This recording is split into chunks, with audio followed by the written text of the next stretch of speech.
host. Hello, ladies and gentlemen. This is the Mushroom Theory. Welcome back to the Multiverse Infinitum podcast. I'm your host, The Fox, returning guest, Jeremy, and we have a very special guest today. Would you like to introduce yourself? Hi, guys. I'm Heather McDonald. I'm going to explain to you the mushroom theory. All right, yeah, just have at it. Alrighty. Okay, so the first organisms on Earth, were probably like fungi and archaic bacteria, right? And you also know that like funguses came from spores, okay? And they can survive space, survive high temperatures, survive all these things, right? That's what we were talking about. We were talking about the giant tree fossils. Oh, yeah. Yeah, we were talking about giants and some biblical stuff. Nephilim? Oh, yeah, definitely the Nephilim. I have a great theory for the Nephilim. But first off, we have to establish the fungus basis. So fungus are like mycelium that communicate through, electric pulses, and they're all over the place, but they're in the earth. Mm-hmm. And so I feel like these creatures are smart enough and have the wherewithal and the knowledge to get out of the earth by creating a body for themselves. Right. And so I think that, and I looked into it, like fungus and how they act and stuff, and they can actually like attach their DNA to the DNA of another living organism and like inhabit it and change it and alter it. Yeah, like cordyceps. Exactly. But what if it was all just fungus in the beginning? It was all just fungus, maybe some archaic bacteria, and they say that our mitochondria was at one point chloroplasts or something from a different animal. Okay, what if it was the fungus that actually grew that animal or grew into that animal just to use that anyway and build this body that we walk around in?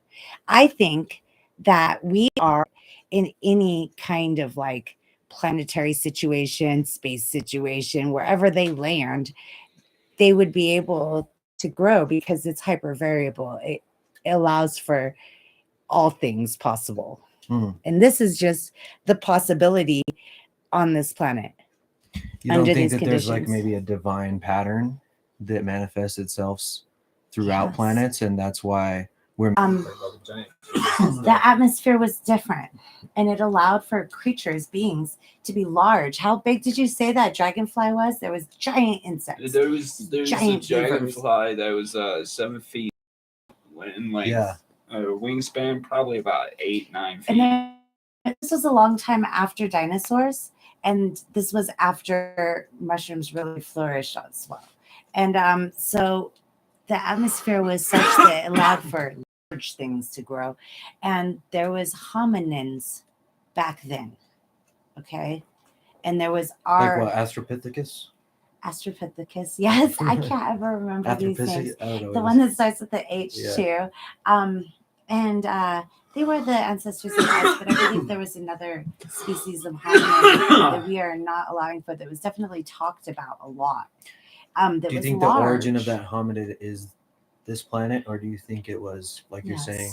I think it was from the mushroom evolution. Yes. I think so. You said mushrooms can survive like in space, right? So it could be that the life-bearing asteroid hit Earth, and then they never had conscious beings. And then they learned how to be in homeostasis. Yeah, that's when the Earth awoke. Yeah, I do. And that's what killed the dinosaurs? No. Oh, I wanted to branch it all. I got you 99%. Would have created the dinosaurs. The dinosaurs definitely were born from mushrooms. You talk about the cosmic soup. Yes. They were in the cosmic soup. Yes. Very good. And perhaps created all the items in the cosmic soup so that they could. Oh, perhaps. I don't know that they did it with any intelligent design necessary. No, there is mushroom theory. What if the mushroom? Well, have you heard of the book, The Mushroom of the Sacred Box? No, I haven't. Yeah, it's. Is it about Jesus and mushrooms? Yes. Oh, cool. And also, how wine. It was a documented psychedelic mixture. So drinking the wine for communion is like, hold on, I got to get you that before I tell you this truth. Yeah. And then they're like tripping a little bit, and then you tell them the truth, and they're like, yeah, bro. Well, and then everybody that trips experiences this. And Ram Dass, and I told your dad this, will say, you know, when I meet you, I'm saying like, how am I doing in your body? And so, how are we doing? yeah, sorry. And we say that because we are the same. Mm-hmm. We are the same organism, just little different branches of it. And everything alive is the same organism, just little different branches. And all of our connectedness goes back to this larger entity. It knows all our thoughts, all our intentions. It knows all life on earth. And headed circling. You're good with the memorization parts. It was hell to me. It was all yeah, of course it is. Yeah. It was all alone. So it said, I am the divine everything because there's only me. Yeah. Okay. So, but no, it wasn't. And they tried to tell us. They keep trying to tell us. And Jesus Christ told us, he said, this is not real. You, the real you, that energy that is you, that travels through this being, you know, it exists in the absence of all of this. In fact, I'm going to show you, but I got to die. This body's got to die to do that. I'm back. Isn't real. And I will be there for you just to prove that you don't need a body to still be you. Okay. And so the Jesus message is the mushroom kind of story. And the mushroom theory or is the just ego like, death, right? The death of the ego. Got to. Yeah. I cease to be me so that I can be free. Yet I am. Because we are. And so yeah, if you free yourself of all desires and free yourself of all the bullshit, you should be able to see the truth more clearly. And now the mushroom knows everything because we are part of this mycelium system and transmit all of our thoughts and energy through our neurons to this one solid whole, which means we should share it with each other. And I started looking into slime mold, and that really started this mushroom theory, you know, and these are individual entities that then turn into one and work together and then differentiate and say, you guys are going to be the next generation. You guys are going to die off and you guys are just going to hold it all together, you know, and they're a beautiful creature. And how do you describe that? And we are like that. We're holding it all together and deciding which one of us are going to take the fall and move on. But we have to realize that we are one thought as well.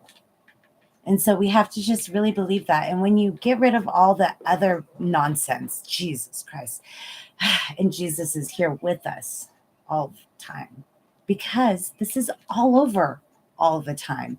And he's part of it. We're part of it. But what if you call it what you're talking about, because you said I don't really know how to express it, what if that's just the mystical language that ancients had because they couldn't have a sophisticated technological conversation like we're having?